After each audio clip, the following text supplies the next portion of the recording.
Hi, this is Dennis with Second Chance Tackle. Today I'm going to be working on a reel that, well, kind of came in by request. And this one is a tougher reel than you would think by the external appearance of this reel. This is a Penn 103. There was right in the middle of the Silver Series. There was the 105, 103, 101. And, well, this one's got a decal on it, 103C. So I don't know maybe if that's a late change. This reel was made in Japan. I think the later changes went to Korea. At any rate, we were requested to show how this reel is serviced. So what I'm going to do is I'm going to clean it up and we'll see what we can do with it. As I mentioned, it's a much tougher reel than it looks by the outward appearance. And that's because a lot of these Silver Series reels made in Japan in the 1980s, well, the finish wasn't very good. And you can see we've got all bubbled and pot marked finish on it, but internally and from a mechanical standpoint, this reel is rather good. So we're going to show you how the reel was made. I'm going to take it apart and service it, try to clean it up a little bit. I'm going to use a lot of penetrating oil here. There's some dirt and debris on that spool, but you can see it's rather stout. It has a metal body and a metal rotor and case, and we're going to start by taking these pieces off. As I take them off, I want to encourage you to subscribe to my channel. If you like the art of service for fishing reels, if you like to learn about fishing reels, if you like to see how they come apart, how they're serviced, and how they're kept fishing for a long time to come, well, then I would encourage you to subscribe to my channel. If you do, use that subscription button. Also use that notification button. That notification button will tell you when I'm posting, and you can see if you like to watch that episode. Work on all kinds of reels. This one's a vintage one. This one's 50 years old now, right? 50 or so years. And, well, it shows its wear. It's had kind of a tough life, as I mentioned, from the bubbling standpoint, but not necessarily from the mechanical standpoint. As you can see, it's still pretty much turning nice and easy.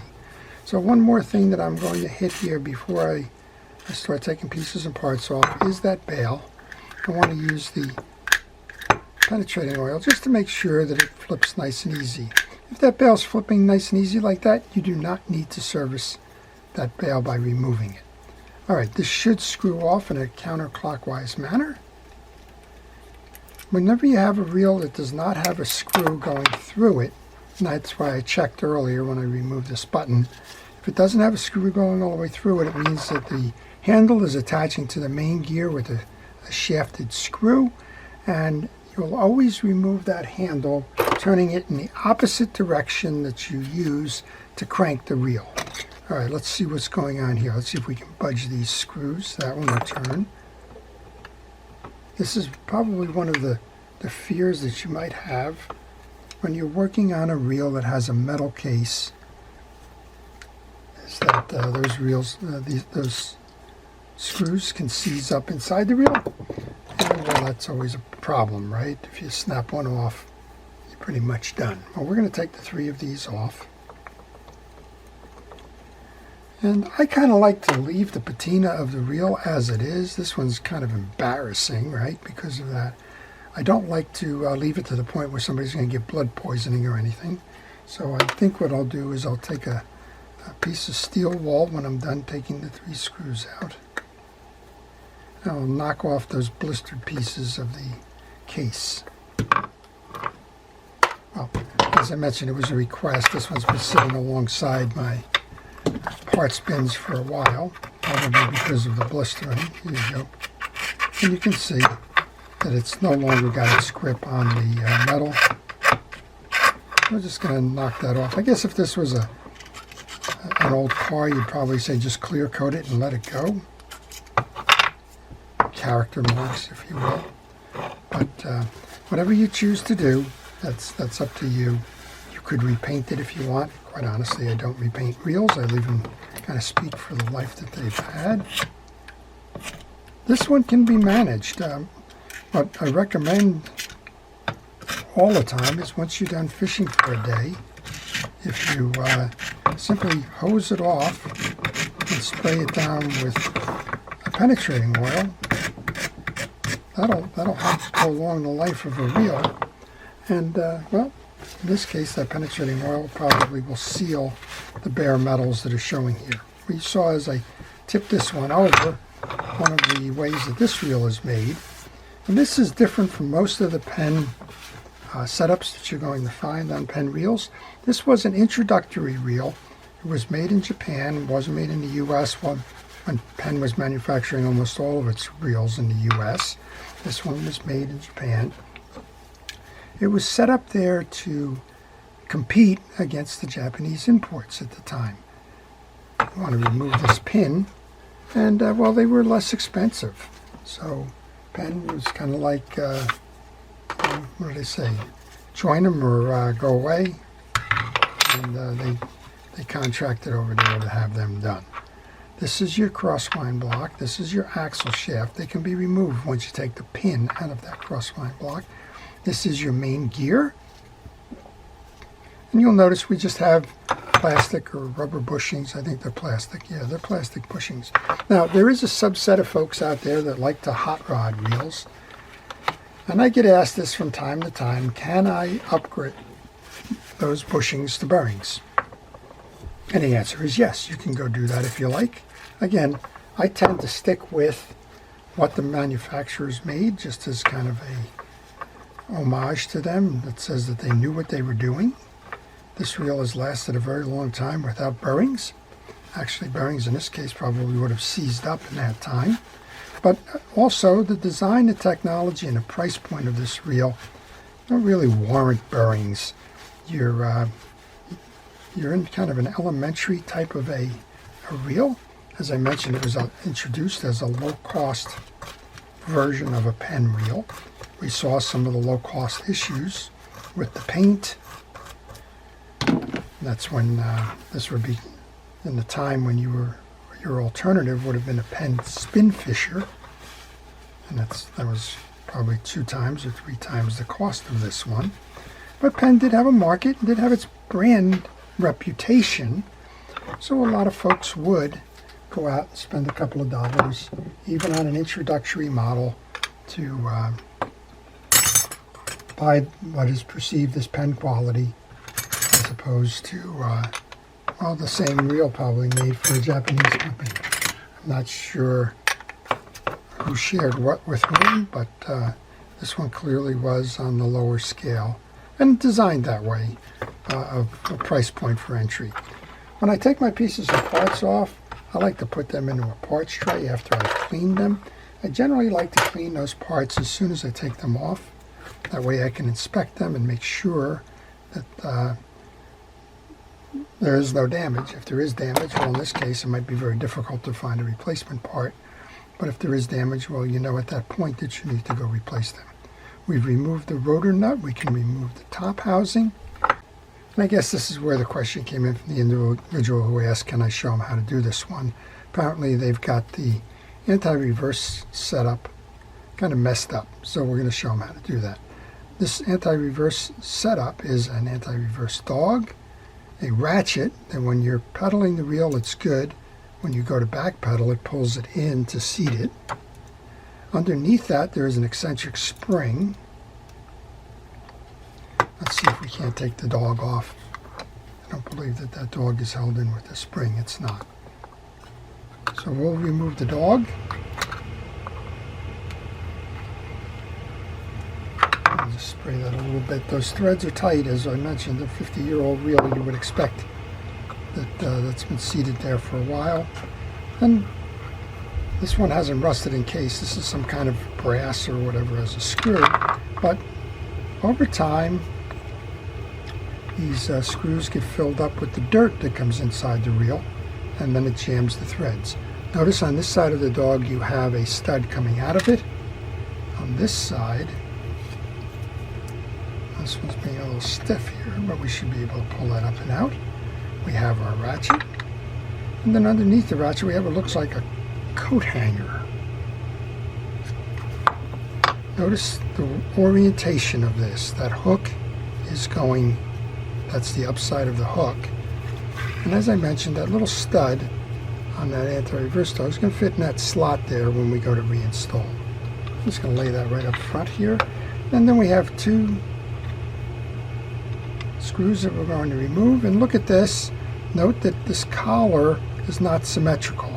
The collar has kind of a wavy or a face look to it on this side. That's going to point in here.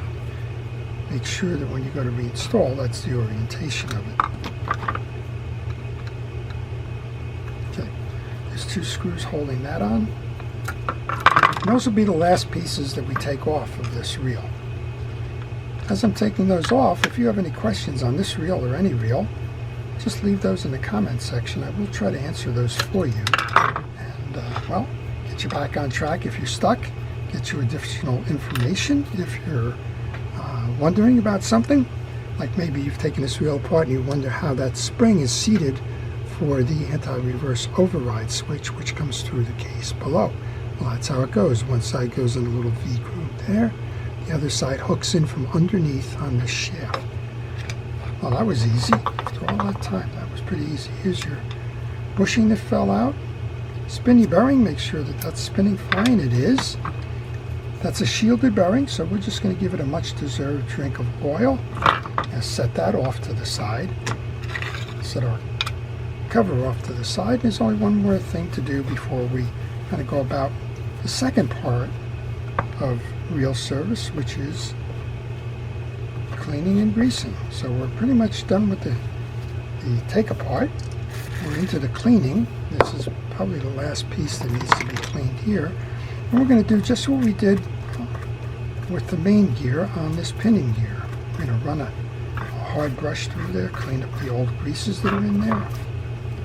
And, well, somebody asked me why I don't run a Q-tip through the pinning gear. There might be some dirt in there.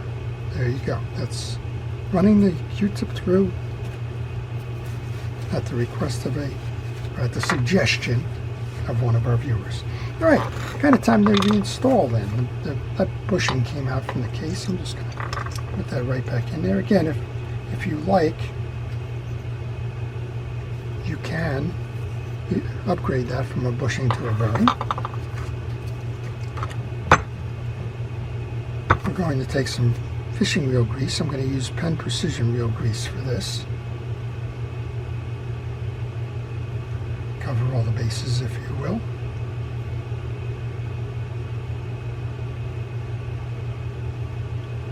Right, I use an artist's brush to spread the grease.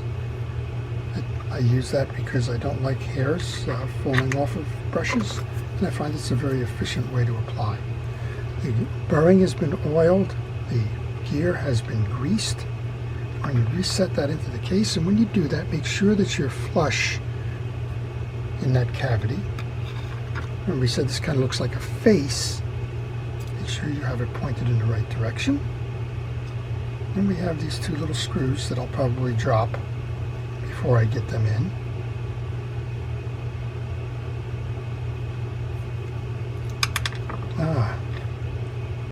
Well, as someone who knows my limits, after I drop it twice, I'll go use that little fishing reel grease dab to hold the screw temporarily while I realign this. And try to get it started that way. There we go. Okay, there's 2 of these that are holding that on. Let's make sure that we're all lined up here. So this is a nice reel overall. So what are the weaknesses of this reel? The weakness really is in that crosswind. You see that we have an arm that comes down and a pin that rides in the case. And that pin sometimes is subject to wear. And when that pin starts wearing, you lose a oscillation type of a system. All right, remember we said we got the hook on the one side. Going to go under your dog, and this whole thing is going to go onto the post, just like that.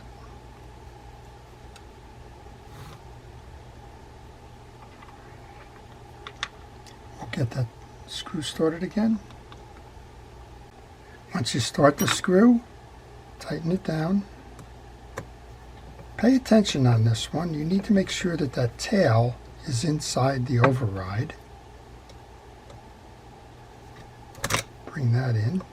There's a shoulder on the screw, so you need to make sure that it's fully inset here. Then once you do, make sure that it's moving in and out. We have the override set there. Make sure that it moves free and easy. Your orientation on your click ratchet is the angular section is facing towards the dog. You want to push up on your pinion gear. Find the square shoulder side of this.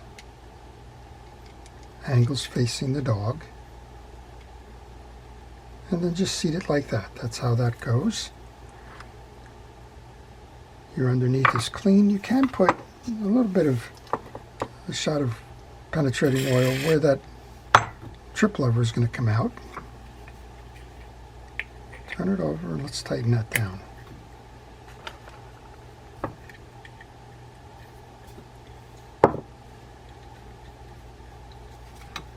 So Penn was competing with the Daiwa Silver Series, the Ryobi Silver Series, and to some extent Shimano was just getting into the business, and they were producing an MK series. Spin your rotor, make sure it spins nice and free and easy, and let's take care of the rest of this. There's not a lot to go here. There's a little bit of dirt that I'm noticing in that groove. It's probably the old grease. And you can tell I use a variety of cleaning tools, but chief among them are the cotton swab, the penetrating oil to be a grease buster. It'll dissolve it, and well, paper towels. If you need to get a little bit more, well, you saw me scraping off the paint with a utility knife. Don't recommend scraping off the paint as a general practice of a service, but you can do it. Alright, this does not need to be in when you put the crosswind block and your axle shaft back in. Make sure you have the orientation right. Probably should have told you at that point the pictures would have been a good idea to take before you got started. Make sure your axle shaft is clean. Those pictures are particularly valuable when you're working on older reels where you can't get schematics or the original owner's manual. Notice we have a clean up dial 7 here. I'm going to bring that in.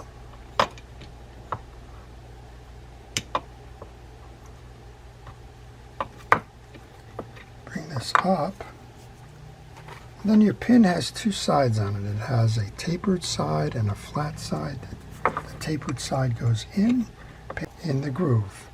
You should have a pin standing up at this point, and the reason for that is it's going to ride on the inside of this channel, which corresponds to the one on the other side of the case.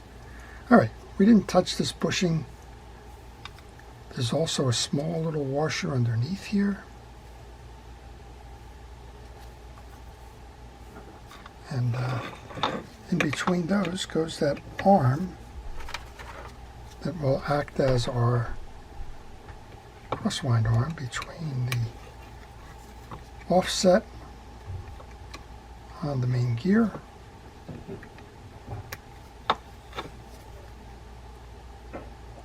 and the crosswind block.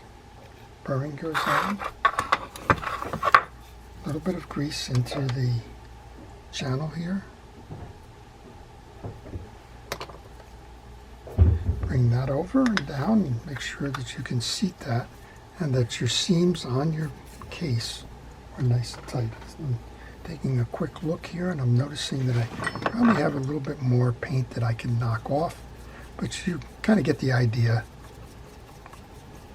And since this one is sitting in a parts bin anyway, waiting for me to have a moment here to kind of put it back and find a home for it, I didn't really pay much attention to it. Now, of course, if this was a customer's, one of the things I would do is I would ask the customer if they're interested in having me knock the paint off.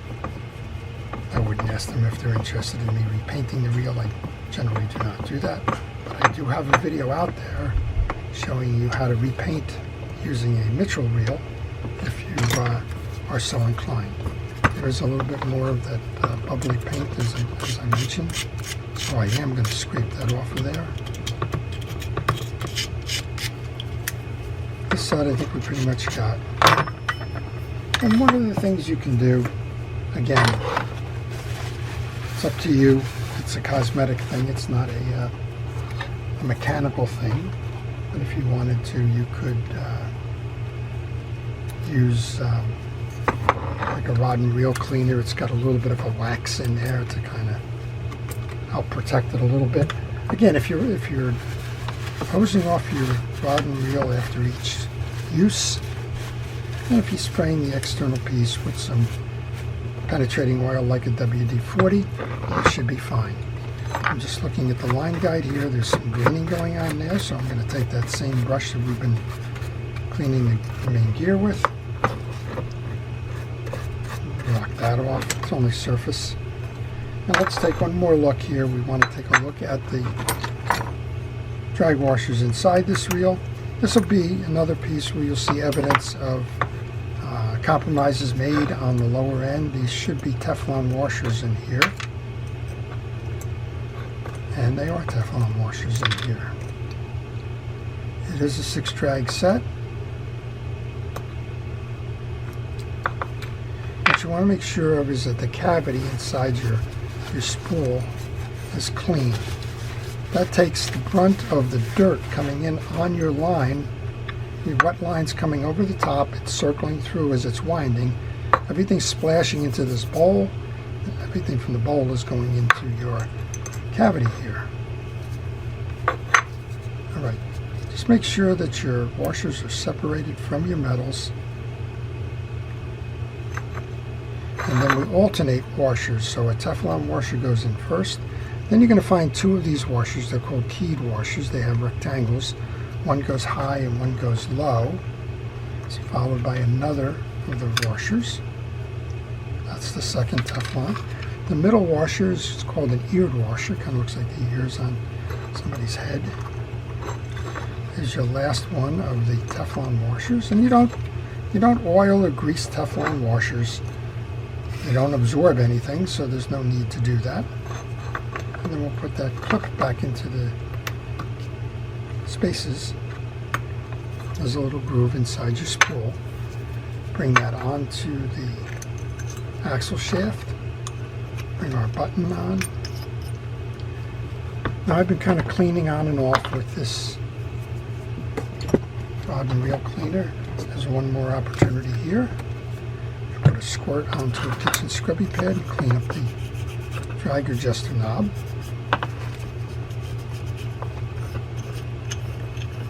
Tighten that down. Probably should have wiped it off first. Tighten that down. We have our handle. And again, blistering. Now this is a different piece because this is plating, not painting. But it doesn't hurt to knock that off, making it smooth. It's creature comfort. A little bit of oil onto the stud. Again, the handle goes on in the direction that you will be spinning the reel. And then we can give it a try. Look at that. Boy, that's a nice, mechanically sound reel. And after you knock the blister off, it doesn't look too bad either from a cosmetic standpoint. Make sure that you're working there. Remember we had the override on that anti-reverse dog. And here's what a lot of people like about this reel that they don't like about some of the others of the era. That's a silent anti-reverse. You do not have that click, click, click sound going on this reel. Well, overall, I hope that's helped our viewer who asked for an update on the 103 fishing reel and how to service that. That same service applies to the 101 up to the 105. So, yes, you can do those. And this one's got a lot of life left in it. We'll find out how that can get out there and get back into service. I hope you've enjoyed it. I want to thank our first responders, our police, fire, safety, rescue, and everybody involved in the public good and helping us stay out of harm's way. And I want to thank everybody for watching. Wishing everybody a great day. This is Dennis with Second Chance Tackle.